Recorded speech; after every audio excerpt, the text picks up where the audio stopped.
का आतंकी मीडिया जो सत्ता की गोद में बैठा हुआ है और बिल्कुल भांड और दलाली का हक अदा कर रहा है। मोदी महल के लिए कई मस्जिदों को तोड़ा जा सकता है।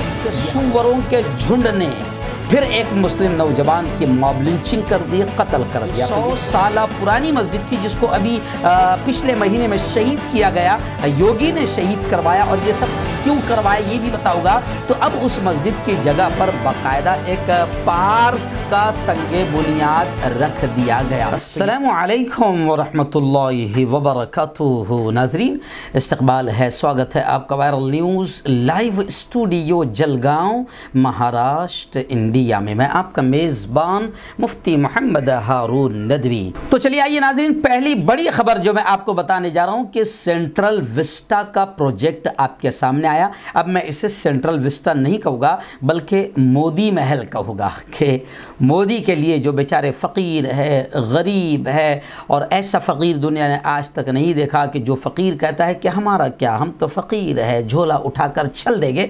तो ये इतना ज़बरदस्त फ़कीर है कि ये फ़कीर आपको सबको, हमको सबको मालूम है कि 15 लाख का ये भिकारी कपड़े पहनता है। ऐसा भिकारी, ऐसा फ़कीर है। लेकिन अब इसके लिए एक महल तैयार किया जा रहा है, सेंट्रल विस्टा के नाम पर तैयार किया जा रहा है। और अब सोशल मीडिया पर जो खबरें चल रही है कि मोदी महल, एक सेंट्रल विस्टा, एक बड़ा प्रोजेक्ट जिसकी तस्वीरें आपने देखी होगी कि कितना शानदार वो महल होगा, कितना शानदार वो बंगला होगा जिसमें हमारा ये फ़कीर रहेगा, लोग कह रहे हैं। लेकिन बड़ी खबर यह है कि इस महल के लिए अब दिल्ली की कई मस्जिदें शहीद की जा सकती है, तोड़ी जा सकती है। सोशल मीडिया पर ऐसी खबरें वायरल हो रही है। अब इसी वायरल खबर को लेकर बड़ी खबर यह आ रही है कि जनाब दिल्ली वक्फ बोर्ड के चेयरमैन और आप पार्टी के कद आवर नेता मोहतरम जनाब अमानतुल्लाह खान साहब ने गुज़िश्ता 2 दिन पहले जुमेरात के दिन वजीर आज़म नरेंद्र मोदी को खत लिखकर यह यकीन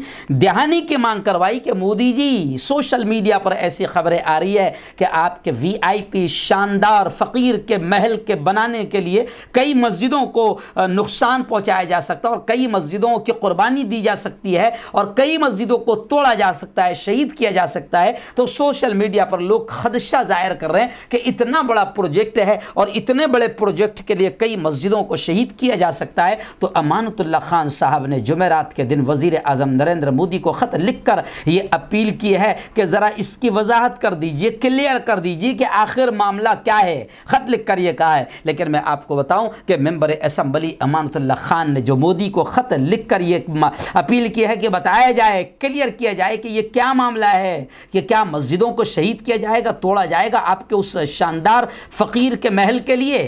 तो अब मोदी जी को ख़त तो लिखा गया, लेकिन दिल्ली MIM ने साफ तौर से ये कहा कि वज़ीर आज़म को ख़त लिखने की कोई कानूनी हैसियत नहीं, कोई कानूनी हैसियत नहीं, बल्कि MIM दिल्ली ने यह कहा है कि दिल्ली हुकूमत, क्योंकि दिल्ली में तो अमानतुल्लाह खान साहब आपकी हुकूमत है, आपकी पार्टी की हुकूमत है, और आपकी पार्टी यानी आप पार्टी और अरविंद केजरीवाल जो खुद CM बने हुए दिल्ली के, वो क्लियर अपना मौक़िफ़ वाज़े करें। मोदी जी को ख़त लिखकर काम नहीं चलेगा, बल्कि क्लियर आप खुद करें कि सेंट्रल विस्टा के प्रोजेक्ट की वजह से कई पुरानी मस्जिदों को जो नुकसान पहुंचने की खबरें चल रही है आप जनता को बताएं, क्योंकि दलाल मीडिया को फुर्सत नहीं और दलाल मीडिया दिखाना भी नहीं चाहती है ऐसी खबरों को। तो आप बताएं, खुद दिल्ली हुकूमत क्लियर करे कि आपका क्या मौक़िफ़ है। और आपका यही मौक़िफ़ होना चाहिए अमानतुल्लाह खान साहब, और केजरीवाल का भी ये मौक़िफ़ होना चाहिए कि मोदी महल के लिए हम मस्जिदों की कुर्बानी नहीं दे सकते, मस्जिदों की शहादत को और तोड़ने को बर्दाश्त नहीं कर सकते। तो खैर ये एक बड़ी ख़बर है, आगे इसकी जो भी अपडेट आएगी हम बताते रहेंगे। ऐसे ही मैं ज़्यादा तफसील नहीं कर सकता हूँ। अब आइए दूसरी खबर जो प्राइम न्यूज़ में मैं आपको दिखा रहा हूँ, इसको भी आप पूरी देखें क्योंकि कोई बता नहीं रहा है। जी हाँ, आप जानते हैं कि 2022 में अब यूपी का इलेक्शन होने जा रहा है। है। और अब आपको मैं बता दूं कि यूपी के इलेक्शन, मगरिबी बंगाल के हालात आपके सामने कि लोगों ने कितना जलील किया, रुस्वा किया और बड़ा बेइज्जत करके मोदी और भाजपाई अमित शाह और योगी और पूरे भाजपा के मंत्री मंडल को बंगाल से खुदेड़ दिया, निकाल कर फेंक दिया। अब भाजपा की पोजीशन बड़ी खराब हो गई है, इतनी खराब हो गई है जनाब कि एक बड़ी खबर यह आई है कि दिल्ली में मोहन भागवत समेत 10 बड़े लीडरों ने चिंतन बैठक बिठाई और गौर व फिक्र किया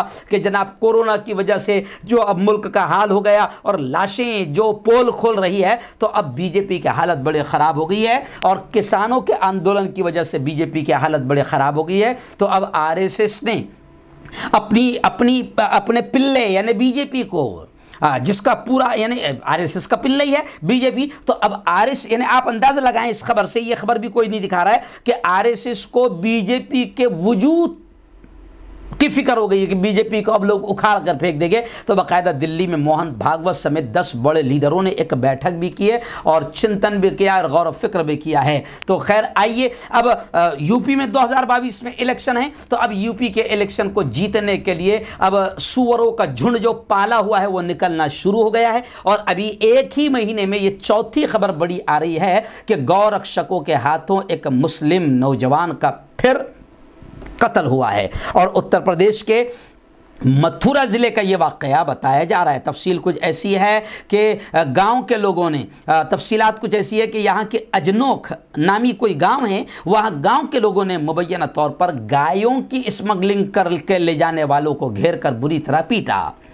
जी हाँ, इस दौरान मुबैना गौ स्मगलरों से झड़प भी हुई और फायरिंग का भी वाक़या सामने आया है। खैर ये जो भी हुआ है, लेकिन 4 नौजवान बताए जा रहे हैं कि शेरा, कदीम, शहजाद 5, अनीस, अब्दुर्रहमान। कहा जाता है कि तकरीबन 3 बजे के करीब अजनोख में गौशाला चलाने वाले संत चंद्रशंकर बाबा और गांव के लोगों को इत्तला मिली कि कुछ लोग गाय चुरा कर ले जा रहे हैं। यानी ये पूरा ये कहानियाँ एक सी कहानी, अब कोई नई कहानी भी नहीं मिल रही है। सुअरों के झुंड को ऐसे मुस्लिम नौजवानों को कत्ल करने के लिए, मॉब लिंचिंग के लिए कोई नई स्क्रिप्ट भी नहीं मिल रही, बस यही स्क्रिप्ट रहती है। तो खैर अब खबरें आई है कि फिर ये जवानों को घेर लिया गया और बुरी तरीके से पीटा गया। और फिर खबरें ये भी आ रही है कि एक नौजवान, जी हाँ, वो यूँ समझिए कि इस झुंड ने उसको बड़ी बेरहमी से नौजवानों को ज़दोकोब किया, जिसमें शेरा नामी नौजवान जाँ बहक हो गया, जबकि उसके 3 दीगर साथी बुरी तरीके से ज़ख्मी हो गए। गाँव वालों और मुबैना स्मगलरों के माबैन मारपीट की इत्तला की खबरें भी सामने आई है। खैर जो भी है, हमारा ये कहना है कि अगर ये मुस्लिम नौजवान गौ की तस्करी कर रहे हैं तो बिल्कुल गलत कर रहे हैं, हम इसके फेवर में बिल्कुल भी नहीं हैं। लेकिन इसका मतलब ये नहीं है कि गौ रक्षा के नाम पर आप कानून को हाथ में लो और बुरी तरीके से किसी का कत्ल कर दो। यानी अब हमारा ये मानना है कि गौ रक्षकों को कड़ी कार्रवाई इन पर नहीं की जा रही है, इसलिए ये जो झुंड है ना, ये झुंड पागल नहीं बल्कि बाकायदा ऐसा लगता है कि प्री प्लान मुनज़्ज़म तौर पर किसी बड़े के हाथ में रहकर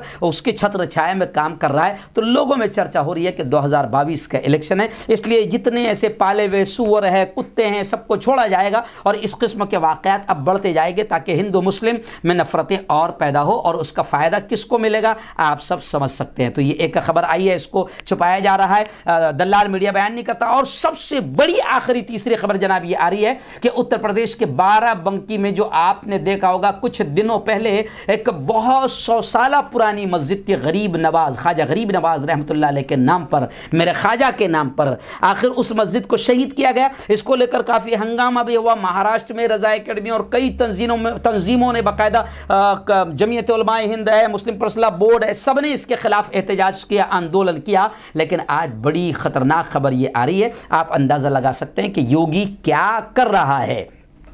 जी हाँ, यानी किसी भी लेवल पर गिर सकते हैं सत्ता हासिल करने के लिए। तो अब खबर ये आ रही है कि ये 100 साल कदीम ख्वाजा गरीब नवाज मस्जिद जिसको शहीद कर दिया गया था, अब वहाँ पर बाकायदा एक पार्क का संगे बुनियाद यानी पत्थर रख कर ओपनिंग कर दिया गया, भूमि पूजन कर दिया गया। और ये काम भी किसने किया, वहाँ के जो लोकल मकामी बीजेपी के MLA है, विधायक है, सतीश कुमार शर्मा के हाथों स्वतंत्रता संग्राम स्मारक बाल उद्यान ये नाम से बाकायदा ओपनिंग कर दिया गया। यानी आप समझ सकते हैं कि बदमाशी और हरामीपन का की इंतहा हो गई है कि एक तरफ तो पहले गैर कानूनी तरीके से, इल्लीगल तरीके से मस्जिद को शहीद किया गया और अभी इसका मामला हल भी नहीं हो पाया है कि बाकायदा यहाँ पर एक पार्क का संग बुनियाद और ओपनिंग भी कर दिया गया है। जी हाँ, खबरें हैं कि पार्क का संग बुनियाद किया गया और इस वक्त आप तस्वीर में देख सकते हैं कि पुलिस वाले भी वहाँ पर ताली बजाते हुए आपको नजर आ रहे हैं और मकामी एमएलए सतीश कुमार शर्मा के हाथों